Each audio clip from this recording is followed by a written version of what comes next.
राहुल गांधी की भारत जोड़ो न्याय यात्रा छत्तीसगढ़ पहुंच चुकी है। 5 लोकसभा से गुजरने वाली यह यात्रा जैसे जैसे आगे बढ़ रही है, वैसे वैसे सियासत भी तेज हो रही है। ताज़ा मामला न्याय यात्रा के कोरबा पहुंचने पर कुछ भाजपा कार्यकर्ताओं द्वारा मोदी मोदी के नारे लगाए जाने का है, जिसके बाद राहुल गांधी ने न केवल उन कार्यकर्ताओं को फ्लाइंग किस दिया, बल्कि उनके पास जाकर उनसे हाथ भी मिलाया। पहले आप ये तस्वीर देख लीजिए, फिर आगे की सियासत भी समझाते हैं।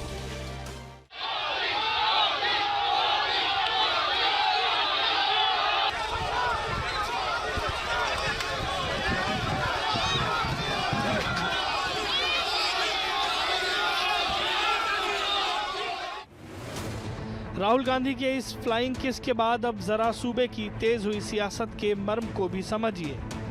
मामले को लेकर भाजपा के वरिष्ठ विधायक अजय चंद्राकर ने कहा कि राहुल गांधी बार बार एक ही बात कर रहे हैं, उन्हें कौन सुनेगा, इसके लिए मोदी मोदी का नारा लगा रहे हैं। तो वहीं कांग्रेस विधायक कवासी लखमा ने कहा कि भाजपा अपने लोगों को यात्रा रोकने के लिए उकसा रही है, मगर राहुल गांधी न किसी से डरे हैं और न डरेंगे। मैं तो देखा नहीं हुआ मोदी राहुल गांधी के फ्लाइंग केस का क्या मतलब है, और कोई देते तो मतलब रहता। मोदी मोदी के नारे इसलिए लगते हैं कि इनकी बात घिसी पीटी जातिगत जनगणना कराएंगे, देश में मोहब्बत की दुकान खोले हैं, 2 लाइन बोलते हैं।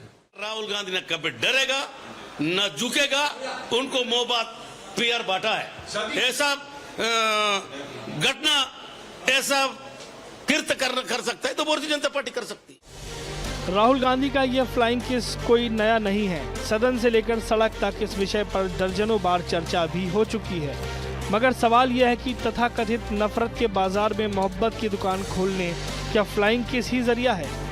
Bureau report, BSTV Chhattisgarh.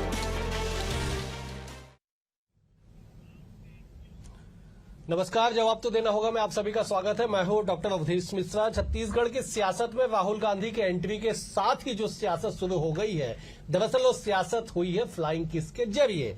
Rahul Gandhi Korba पहुंचते हैं तो उनके कोरबा के मुहाने पे कुछ बीजेपी के कार्यकर्ता मोदी मोदी के नारे लगाते हैं। वहां पे राहुल गांधी उन्हें रिएक्ट करने के बदले उनमें फ्लाइंग किस करते हैं, बाद में उतर के उनसे मुलाकात करते हैं। इसी विषय पे आज चर्चा करेंगे। 3 बेहद ही खास मेहमान हमारे साथ जुड़े। पहले मेहमानों का तारुफ आपसे करा देता हूं। बीजेपी की ओर से अमित साहू है, प्रवक्ता है, युवा नेता। अमित जी, आपका स्वागत है। कांग्रेस की ओर से सत्यप्रकाश सिंह है हमारे साथ। सत्यप्रकाश युवा नेता है, प्रवक्ता है, पार्टी की रीति नीति को तमाम जगहों पर रखते हैं। सत्यप्रकाश जी, आपका भी स्वागत है। वरिष्ठ पत्रकार बतौर राजनीतिक विश्लेषक याज्ञवल्क मिश्र भी हमारे साथ है। याज्ञवल्क जी, आपका भी स्वागत है। अमित जी, मेरा पहला सवाल आपसे है कि राहुल गांधी के फ्लाइंग किस से आखिरकार आप लोगों को दिक्कत क्या होती है और क्यों होती है? कोई ऐसा नहीं है कि राहुल गांधी पहली बार फ्लाइंग किस किए हो तो सदन के भीतर आंख भी मारते हैं, सदन के भीतर जाके वो मोदी जी को गले भी लगा लेते हैं। फिर क्यों इतनी सियासत हो रही है इस पे? देखिए अवधेश जी, सियासत नहीं कहा जा सकता इसको तो सीधा हम अपने नजरों से इसलिए ऐसा देखते हैं। भारत जोड़ो यात्रा ये कांग्रेस बहुत गलत कर रही है, क्योंकि यही वो कांग्रेस थी अवधेश जी जिन्होंने भारत को खंडित किया, जिन्होंने भारत को विभाजित किया, जिन्होंने भारत को टुकड़े टुकड़े में बांटा, और आज भी टुकड़े टुकड़े गैंग के साथ खड़े होने वाले ये कांग्रेसी भारत जोड़ने का बात किस हैसियत से करते हैं? यही सबसे बड़ा सवाल है। और दूसरा सवाल, जो व्यक्ति भारत की रीति नीति नहीं जानता, जो व्यक्ति भारत की संस्कृति नहीं जानता, जो व्यक्ति भारत की सभ्यता नहीं जानता, जिसका पालन पोषण ही पाश्चात्य संस्कृति के साथ हुआ है, वो क्या जाने कि भारत की रीति नीति क्या है, भारत की संस्कृति और सभ्यता क्या है। इसीलिए वो खुलेआम आंख मारते फिरते हैं संसद की गलियारों में, वो खुलेआम फ्लाइंग किस देते फिरते हैं। जब हमारे हार्वर्ड के वो छात्र नेता है और वहां पाश्चात्य संस्कृति में उनका स्वागत हो रहा है, सत्कार हो रहा है, ये वही सोच के वही समझ के काम करते हैं। तो इसको तो भारतीय की संस्कृति के नजरिए से अगर देखा जाए तो मूर्खतापन है। उनको भारत की सभ्यता और संस्कृति को थोड़ी जाननी चाहिए। ठीक है, मैं जवाब ले लूं। सत्यप्रकाश जी, संस्कृति और सभ्यता को नहीं जानने वाला इंसान इस तरह के कृत्य बार बार पब्लिक डोमेन में करता है, लोगों के बीच में करता है। ये गंभीर आरोप लग रहे कि राहुल गांधी भारत के संस्कृति, रीति नीति, रिवाज को नहीं जानते, इसलिए वो सदन से लेकर सड़क तक इस तरह के कारनामे जो करते रहते हैं। जवाब देखिए अवधेश जी, ये वो लोग हैं जिनके पूर्वजों ने क्या मुखबिरी की, क्या नहीं किया, वो सबके सामने जनता भी जानती है। क्या उन्होंने क्या, वीर सावरकर जी ने, इनके कथाकार जो है माफी वीर, उन्होंने क्या किया, सारा कोई जानता है। तो ये राहुल गांधी जी को ना बताया कि वो भारत की सभ्यता को जानते हैं कि नहीं जानते, कि वही राहुल गांधी है जिनकी दादी जी ने जान अपनी न्यौछावर कर दी देश के लिए, वही राहुल गांधी है जिनके पिताजी ने अपनी जान न्यौछावर कर दी है, वही राहुल गांधी है जिनके अपने वंशजों नेहरू जी ने वो जेल की यात्रा सही है उन्होंने। तो ये हमको ना बताया, राहुल गांधी जी को ना बताया कि क्या होती संस्कृति, भारतीय संस्कृति क्या, सभ्यता क्या है। लेकिन महत्वपूर्ण बात यह है कि राहुल गांधी जी निकले क्यों है, निकलने की मजबूरी हो गई है। देखिए फ्लाइंग किस का मुद्दा नहीं है, यहाँ मुद्दा है देश में जो यहाँ पे भेदभाव किया जा रहा है, जो यहाँ पे लड़ाया जा रहा है भाई को भाई से, जाति को जाति से, धर्म के नाम पे राजनीति, तो उसके खिलाफ वो खड़े हैं। जो आज जो हुआ है भाई, आप बीजेपी के लोग आए, देखिए हमारी संस्कृति क्या है, कांग्रेस पार्टी अगर मैं संस्कृति बात हूं तो हम किसी को अपने दुश्मन नहीं मानते भाई, सब इसी देश के नागरिक है। वो अगर मोदी के नारे है तो राहुल गांधी उतरे, उनको गले लगाए, इसमें गलत क्या है भाई? आप हमारे शत्रु थोड़ी ना है, विचारों की यहाँ पे मतभेद हो सकती है, मगर यहाँ पे शत्रु वाली बात नहीं है। देखिए अवधेश जी, आपने भी सुषमा स्वराज जी को बयान सुना होगा लोकसभा में, जब मनमोहन सिंह जी प्रधानमंत्री थे, उन्होंने कितना बढ़िया वक्तव्य दिया था। मनमोहन सिंह जी को कितना बढ़िया उन्होंने बोला था, सोनिया गांधी जी के लिए उन्होंने वक्तव्य रखा था, कमलनाथ जी के लिए रखा था, अडवाणी जी भी उनके उसी संसद में बैठे हुए थे। तो उस समय की एक बीजेपी थी और आज एक बीजेपी। आप बता दीजिए एक बार मोदी जी ने कभी अगर अच्छी भाषा में कुछ राहुल गांधी जी के लिए बोला, सोनिया गांधी जी के लिए बोला? देखिए ये बीजेपी वो नहीं है। देखिए सुषमा स्वराज जी ने सही बात बोली थी कि हम शत्रु नहीं है, आज मगर वही हो रहा है। बीजेपी ऐसे कर रही है कि जनता को तो लड़ा ही रही है, अपने कार्यकर्ताओं में भी जहर घोल रही है। कोई भी कार्यकर्ता भी अच्छी भाषा में नहीं बात करेगा राहुल गांधी जी, मगर ये वही राहुल गांधी जी है जो संसद में मोदी जी को गले भी लगाते हैं। ये वही राहुल गांधी जो गाड़ी से उतार के इनके कार्यकर्ता अगर मोदी मोदी करे तो उनको भी गले लगाते, तो क्या मोहब्बत की दुकान खोलने के बैठे। यहाँ पे नफरत की बात नहीं की जा रही है, मोहब्बत की बात करिए। अच्छा मैंने वो विचारों की यहाँ पे मतभेद है, मगर कोई शत्रु नहीं है। लौटूंगा आपके पास, या गोलक जी का रुख में कर लेते। या गोलक जी, मोहब्बत की दुकान में फ्लाइंग किस बेचा जा रहा है जम के, सदन से लेकर सड़क तक इस तरह के फ्लाइंग किस किए जा रहे हैं जिसमें सियासत हो रही है, चर्चा हो रही है। सदन में अगर 2 घंटे तक, इसमें लोकसभा का मैं जिक्र कर रहा हूं, 10 अगस्त 2023 की वो तारीख है, सदन के भीतर अगर 2 घंटे तक इसमें गतिरोध रहता है तो सदन के बाहर चर्चा क्यों नहीं होगी फ्लाइंग किस की? और आज वही कमोबेश वाक्य, ऐसा नहीं है कि छत्तीसगढ़ में सीधा ऐसा हुआ, हमने देखा कि राजस्थान में हो, असम में हो, हर तरह पे जहां पे भी राहुल गांधी की इस यात्रा पे मोदी के नारे लगते हैं या फिर विरोध किया जाता है, राहुल गांधी फ्लाइंग किस के जरिए उन्हें जवाब देते हैं। ये कौन सा कम्युनिकेशन टूल है? या गोलक जी, जरा एक बार, आप कम्युनिकेशन के एक्सपर्ट माने जाते हैं, जरा इस पे भी एक बार प्रकाश डाल दीजिए कि कम्युनिकेशन का कौन सा टूल है कि मैं आपके खिलाफ नारेबाजी करूं, आप मुझे फ्लाइंग किस कर दें। या गोलक जी, तकनीकी कारण से उनकी आवाज हम तक नहीं आ पा रही, जैसे जुड़ते हैं उनके पास जाएंगे, वे सवाल हम उनसे जरूर पूछेंगे। मैं एक बार अमित जी का रुख कर लेता हूं। अमित जी, बड़ा गंभीर मामला उठाया सत्यप्रकाश जी ने कि आप लोग, मतलब अब की बीजेपी और तब के बीजेपी काफी बदल चुका है। आज बीजेपी के कार्यकर्ता आपस में लड़ाई लड़ रहे हैं। आज देश बटा हुआ है, भाई भाई से बटा है, जाति जाति से बटा है, धर्म धर्म से बटा है, जिसे तो जोड़ने के लिए राहुल गांधी ने बीड़ा उठाया और असम से लेकर मणिपुर से लेकर मुंबई तक उनकी यात्रा जारी है। जवाब दे दीजिए। हमारे पार्टी का जब हमारी बैठकें चालू होती है उससे पहले हर एक बैठकों में गीत गवाया जाता है। एक गीत है कि संगठन गढ़े चलो, सुपंथ पर बढ़े चलो, भला हो जिसमें देश का वो काम तुम किए चलो। जिसका सेकंड पैराग्राफ है अवधेश जी कि युग के साथ मिल के तुम कदम बढ़ाना सीख लो, एकता के स्वर में गीत गुनगुनाना सीख लो। ये जो चरितार्थ होता है आज के युग की भाजपा है, वो उस युग की भाजपा थी। मगर मेरा सत्यप्रकाश जी से यही सवाल है कि जब महात्मा गांधी ने कहा था कि कांग्रेस का उद्देश्य जिस गठन के साथ हुआ था अब उसका उद्देश्य पूरा हुआ, तो ये स्वार्थी लोग आज तक उस कांग्रेस को क्यों चलाते आ रहे हैं? अपने स्वार्थ के लिए, निजी स्वार्थ के लिए, देश का विभाजन करने के लिए, देश का टुकड़े टुकड़े करने के लिए और देश में एक पक्षी राजनीति करने के लिए, अधर्म के साथ खड़े होने के लिए। ये नहीं चलेगा। धर्म के साथ, संस्कृति के साथ भारत माता की जय जयकार करनी होगी, इसके साथ राजनीति चलती है। और ये आज की भाजपा है, ये मोदी जी का युग है, मोदी जी की भाजपा है और ये ऐसा ही चलेगा। नफरत की दुकान, मोहब्बत की दुकान, ये सब नहीं चलने वाला। यहां भारत मां की जय जयकार चलेगा, वंदे मातरम का गुणगान होगा, परम वैभव शिखर तक पहुंचाने का मां भारती को जो संकल्प भारतीय जनता पार्टी ने लिया है, विश्व गुरु बनाने का भारत को जो संकल्प भारतीय जनता पार्टी ने लिया, वो बना के रहेगा।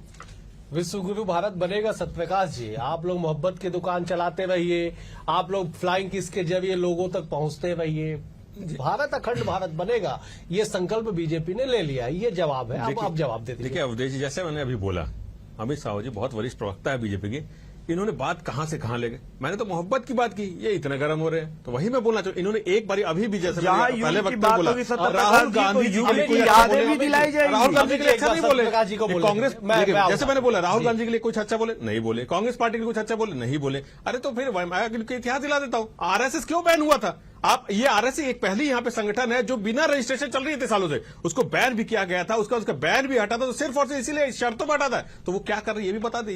तो इसलिए मैं बोल रहा हूँ सिर्फ धर्म और जाति संस्कृति धर्म की रक्षा कर रही है आरएसएस। मैंने बात आप लोग जानते क्या आरएसएस के बारे में? आरएसएस के बारे में आप लोग जान लो, शाखा में आ जाओ, जान जाओगे, शाखा में आ जाओ, जान जाओगे, जान जाओगे शाखा क्या है, संघ क्या है, संघ की पाठशाला क्या है। मैं छात्र हूँ संघ की पाठशाला का, मैं पढ़ के बाहर का निकला हूँ और मैं जानता हूँ भारत की रक्षा के लिए, देश धर्म और संस्कृति की रक्षा के लिए भारत अखंड कैसे हो इसलिए काम करता है। अरे खंडित करने वाले, भारत को खंडित करने वाले, आप क्या जानोगे भारत की अखंडता, आप क्या जानोगे भारत की संविधान, आप लोग बोलोगे जो भारत के टुकड़े होंगे इंशाअल्लाह जो कहता है उनके साथ खड़े होने वाले लोगों। अरे आपको क्या मालूम, आपको क्या मालूम भारत खंडित भारत करने वाले लोग।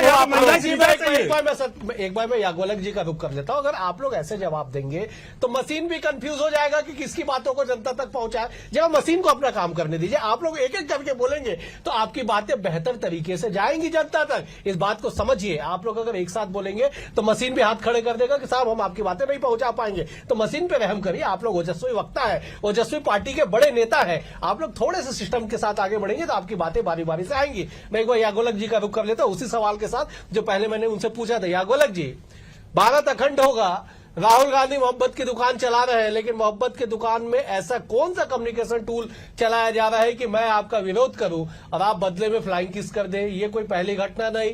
सदन के भीतर हमने देखा कि 9 अगस्त को क्या हुआ कि वहां स्मृति ईरानी ने आपत्ति जताई, महिला सांसदों का अपमान बताया। और इतना ही नहीं, आप मणिपुर की, असम की बात कर लीजिए, राजस्थान की बात कर लीजिए, जहां जहां भारत जोड़ो यात्रा का विरोध किया जाता है, मोदी मोदी के नारे लगाए जाते हैं, वहां पे राहुल गांधी क्रिया की प्रतिक्रिया में वो फ्लाइंग किस कर देते हैं। जरा इस पे प्रकाश डाल दीजिए कि कौन सा कम्युनिकेशन का टूल है याज्ञवल्क्य जी ये? बिल्कुल अवधेश, मैं इस पर आता हूं, लेकिन थोड़ा सा कांग्रेस के साथी को एक जानकारी दे दूं। भैया, जिस संघ को लेकर सत्यप्रकाश जी आपकी टिप्पणी है, मैं आपकी जानकारी के लिए बता दूं, आरएसएस गणतंत्र दिवस, स्वतंत्रता दिवस की परेड में शामिल हो चुका है। ये जानकारी दुरुस्त रखिएगा। आलोचनाएं खूब करिए, मगर संघ के बारे में जानकारी वाकई आपको रखनी चाहिए। अब मूल प्रश्न पे लौटता हूं। अवधेश, देखिए, क्रिया की झंडा कितने सालों में फहरा है ये भी बता दीजिए आप। याज्ञवल्क्य जी ये भी बता दीजिए कितने सालों बाद झंडा फहराया जा रहा है, ये भी बताइए। एक मिनट पहले याज्ञवल्क्य जी, इन्होंने ठीक है, आप ऐड करें, आप अपनी बारे में ऐड कर लीजिएगा, आपका सवाल आ जाएगा जी। याज्ञवल्क्य जी आप जवाब दे दीजिए, आप कंप्लीट कर लीजिए। याज्ञवल्क्य जी आप कंप्लीट कर जी। क्रिया की जो प्रतिक्रिया है, तो क्रिया की प्रतिक्रिया भाजपा कर रही है, राहुल नहीं कर रहे हैं। राहुल की यात्रा चल रही है, राहुल कह रहे हैं कि भाई भारत को जोड़ो, वो न्याय यात्रा की बात कर रहे हैं। अब वो एक यात्रा चल रही है, इस यात्रा में मोदी मोदी कह के अगर लोग खड़े हो जाएंगे और वो नारे लगाएंगे और नारे डिस्टर्बिंग वे में लगाएंगे, तो ये प्रतिक्रिया हो रही है। तो राहुल क्या कर रहे हैं? राहुल वही कर रहे हैं जो बहुत शानदार तरीके से किया जाना चाहिए। राहुल उतरते हैं, राहुल उन लोगों से मिलते हैं जो नारे लगाते हैं, उनसे हाथ मिलाते हैं, गले मिलते हैं, मुस्कुराते हैं और आगे बढ़ जाते हैं। और ठीक जैसे आज का ही जो घटनाक्रम है, जहां जिसका हम जिक्र कर रहे हैं, कोरबा जिले का घटनाक्रम है, मैं उस जगह की घटनाक्रम का उसके बाद का फुटेज अवधेश मंगा लीजिए। वो कार्यकर्ता थोड़ी देर स्तब्ध रहे, मुस्कुराए और उसके बाद चुपचाप लौट गए। ये है वो प्रतिक्रिया जो राहुल दे रहे हैं, जिसकी तलाश हो रही है कि राहुल ऐसा जो कर रहे हैं उससे राहुल क्या हासिल कर रहे हैं। तो राहुल वो मुकम्मल हासिल कर रहे हैं जो राहुल मैसेज देना चाहते हैं। और दूसरी चीज, भाजपा को देखना और सोचना चाहिए कि अगर विपक्ष की धार को कुंद करना है तो कौन सा तरीका अपनाएं। मुझे लगता है ये जो मोदी मोदी का नारा दिखा रहे हैं और जो चिल्ला रहे हैं, चीख रहे हैं, उससे गेंद फाउल में जा रही है। बिल्कुल बिल्कुल आपने सही कहा। मैं लौटूंगा आपके बाद, अमित जी का रुख कर लेता। अमित जी, बेहद ही गंभीर टिप्पणी याज्ञवल्क्य जी का है। उन्होंने कहा है कि अगर आप इस तरह से कुछ लोग 10, 15, 20, 50, 100, 200, 500 मान लीजिए लोग अगर राहुल गांधी की यात्रा पे डिस्टर्बिंग वे में मोदी मोदी के नारे लगाएंगे और राहुल गांधी उनसे आके मिलेंगे, उतर के उनसे हाथ मिलाएंगे, उन्हें गले लगाएंगे, तो कार्यकर्ता जो विरोध कर रहे उनका भी मन तो परिवर्तित होगा ना।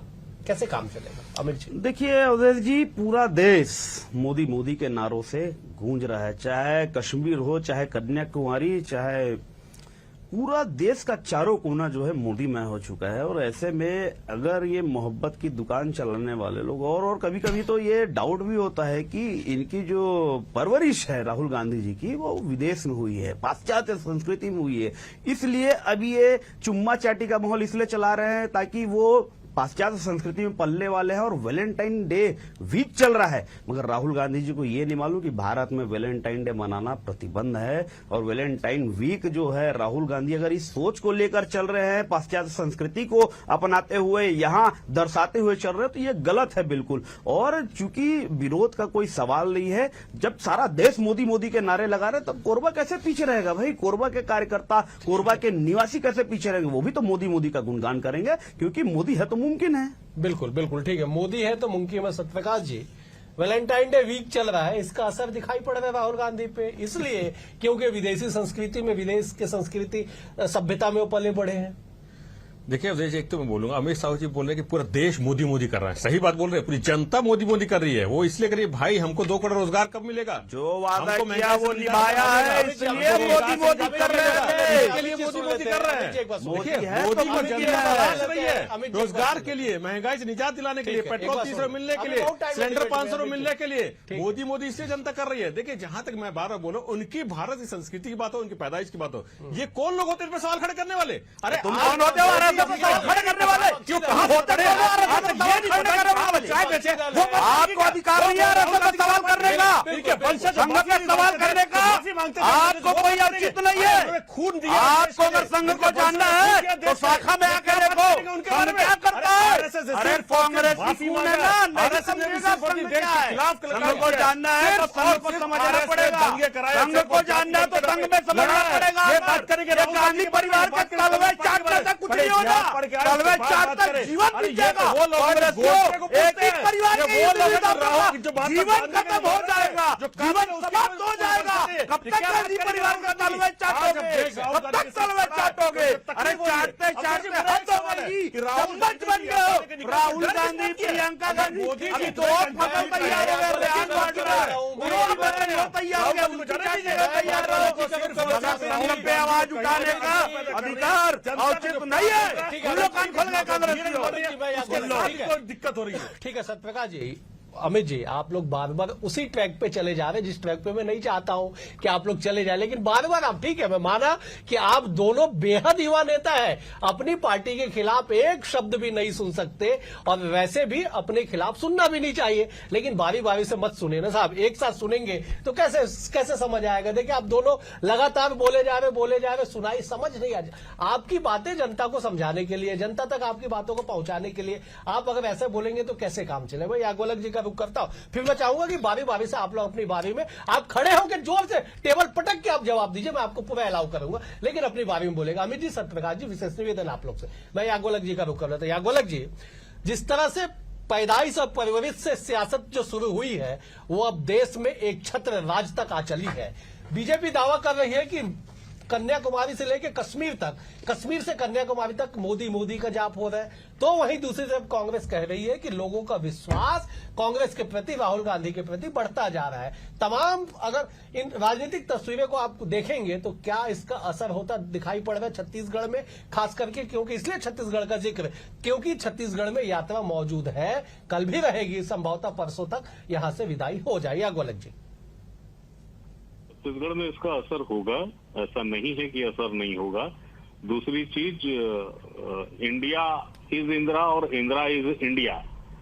तो ये मेरे भाई अमित, ये इंदिरा शासन काल में जी अमित बरुआ नाम के एक कांग्रेस के वरिष्ठ नेता ने इस स्लोगन को कह दिया था और इसके बाद इंदिरा जी सत्ता से बाहर हो गई थी। ये हमें ध्यान रखना चाहिए। आपके सवाल को अवधेश थोड़ा सा 1 सेकंड के लिए रोकते हुए मैं सत्यप्रकाश जी के जो एक उनका प्रश्न था उसको थोड़ा सा क्लियर कर देता हूं।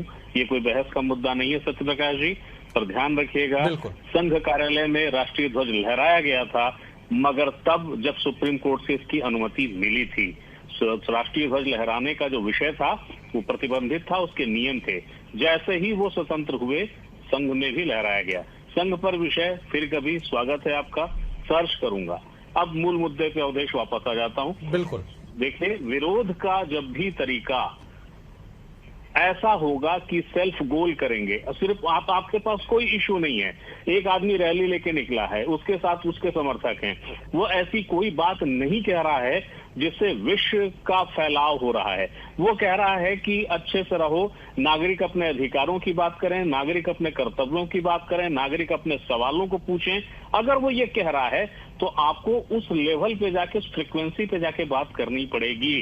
सिर्फ नारे लगा देने से, सिर्फ एक भीड़ का मजमा इकट्ठा कर देने से ऐसा कुछ नहीं। और जहां तक लोकसभा का विषय है, एक व्यापक विषय है अवधेश, अभी जो आप पूछ रहे हैं, छत्तीसगढ़ के संदर्भ में ये चीज बहुत हद तक तब समझ में आएगी जब मोदी गारंटी की योजनाओं का जमीनी असर उस समय कितना है, कितना पूरा कर पाई है बीजेपी की सरकार। फिर चाहे महतारी न्याय योजना हो, फिर वो 3100 रुपए का विषय हो, या दिगर अन्य योजनाएं वो कहां तक पहुंची हैं जमीनी स्तर पे, तब समझ में आएगा। और बिला शक ये कहना चाहता हूं कि राहुल गांधी व्यक्तिगत रूप से जहां पे भी जा रहे हैं, उनकी अपनी छवि एक शालीन और समझदार राजनेता की है, और ये भंग नहीं हो रही है।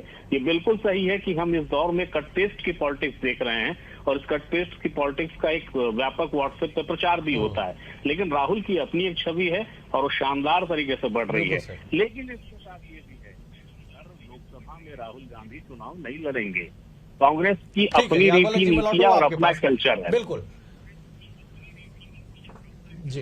जी बिल्कुल, मैं लौटूंगा आपके पास। मैं अमित जी का रुख कर लेता हूं। अमित जी, लगभग फाइनल क्लोजिंग स्टेटमेंट आपका होगा, जरा ये बता दीजिए कि राहुल गांधी 5 लोकसभा क्षेत्र से छत्तीसगढ़ में आंशिक और सीधे तौर पे गुजर रहे हैं।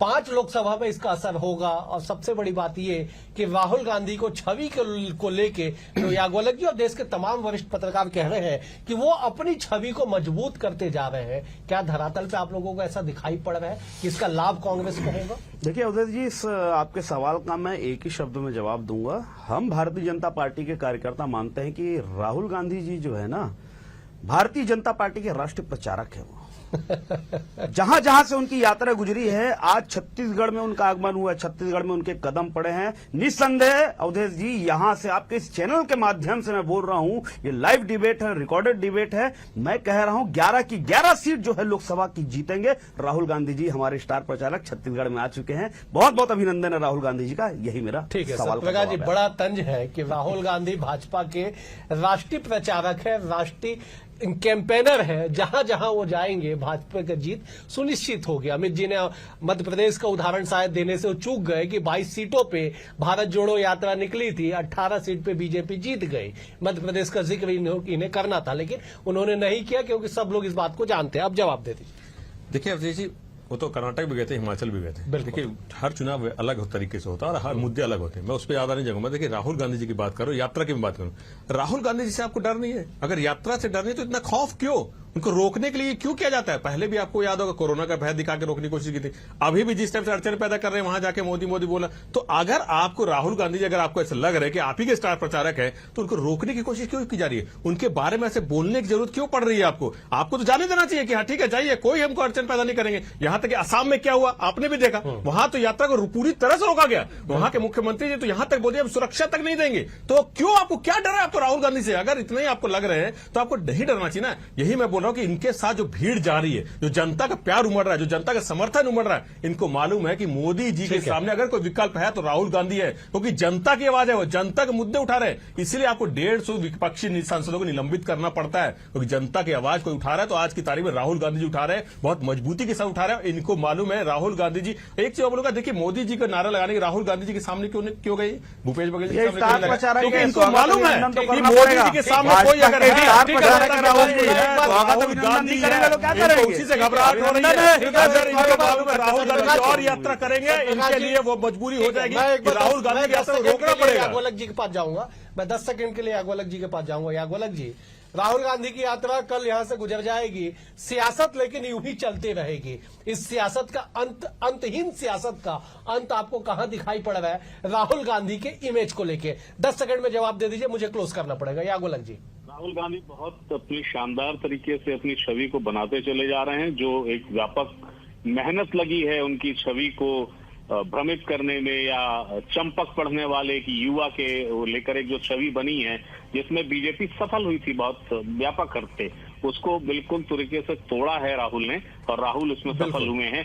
लेकिन राहुल की अपनी बनती बढ़ती अच्छी शानदार छवि का लाभ कांग्रेस को मिलेगा, इसमें मुझे शंका है, क्योंकि कांग्रेस की अपनी जो उसका ये आने वाला वक्त तय करेगा। बिल्कुल बिल्कुल सही वो याग्वलक बहुत जी, मुश्किल मुझे होता है। समाप्त करना पड़ेगा। बिल्कुल बिल्कुल याग्वलक जी, बिल्कुल बिल्कुल बिल्कुल आपने सही कहा कि इसका असर और इसका लाभ कांग्रेस को कितना मिलेगा आने वाला वक्त तय करेगा। आप तीनों मेहमानों का बेहद शुक्रिया। याग्वलक जी आपका शुक्रिया, अमित जी आपका शुक्रिया, सत्यप्रकाश जी आपका भी शुक्रिया। कुल मिला के ये कि छत्तीसगढ़ की सियासत से राहुल गांधी की यात्रा तो गुजर जाएगी, लेकिन ये सियासत यूं ही चलती रहेगी। और जिस बात का जिक्र अंत में याग्वलक जी ने किया कि इन तमाम यात्राओं का, राहुल गांधी के ब्रांडिंग का और सारे मोहब्बत की दुकान का असर 2024 के चुनाव में कितना होगा, कमोबेश मई महीने के आखिरी सप्ताह में पता चल जाएगा जब लोकसभा चुनाव के परिणाम सामने आएंगे। आज के लिए इतना ही। कल एक और विषय के साथ आपसे होगी मुलाकात, तब तक के लिए नमस्कार।